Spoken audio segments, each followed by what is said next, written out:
Have you ever stopped to think about how a single second can change a life? Sometimes, one moment, one decision, or even one small object can lift someone from rags to riches. Today, you're about to hear the story of a man who once was the poorest young man in his entire town, so desperate that he sold the only keepsake he had from his father just to buy medicine for his mother. But that same watch, years later, opened a door no one thought existed. Stay with me until the end. In a town divided by wealth, Yusuf worked for Mr. Mohtasham, a man with cold, stone-like eyes. Not only did he underpay Yusuf for endless hours of work, he enjoyed belittling him. Yusuf was young, shy, and carried the weight of caring for his sick mother, the only joy he had left in the world. One freezing winter night, exhausted and pale with worry, Yusuf walked into Mohtasham's office. His mother hadn't eaten for days, and the doctor had prescribed medicine far more expensive than Yusuf's entire monthly salary. In his hands, he held the only precious thing he owned, a silver wristwatch, his father's last gift. With a trembling voice, he said, "Sir, this watch is all I have. It's worth much more than this, but I need money for my mother's medicine. Would you buy it from me?" Mohtasham glanced at the watch, turned it in his hand, and smirked. "This piece of scrap? The only thing it does is move its hands. It's worthless, unless I feel sorry for you." He tossed a tiny amount of money on the table, barely 1/10 of the watch's real value. Yusuf wanted to protest, but his eyes fell on the prescription. With tears burning in his eyes, he let go of the watch and walked out. Behind him, Mohtasham laughed. "Remember, Yusuf, in this town, your weakness is my leverage." That night, walking through the empty streets, Yusuf made a promise to himself. "I won't let poverty break me. I'll learn, I'll work, and one day no one will be able to take my dignity away." He never returned to Mohtasham's shop. Instead of revenge, he chose growth.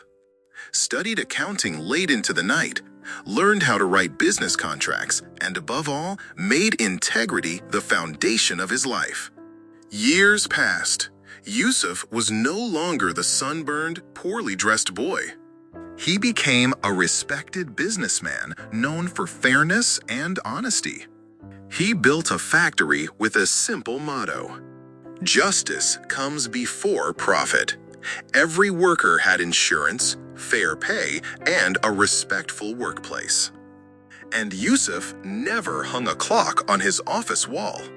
He used to say, "I measure time by doing what's right, not by ticking hands." But destiny always turns. Mohtasham's business collapsed due to his greed and arrogance. He lost everything: money, reputation, even friends. Now an old, lonely man, he heard of a young businessman who helped everyone in need. With a bag of old belongings to sell, he walked into Yusuf's office. He didn't recognize him. With a tired voice, he said, "Sir, I'm bankrupt.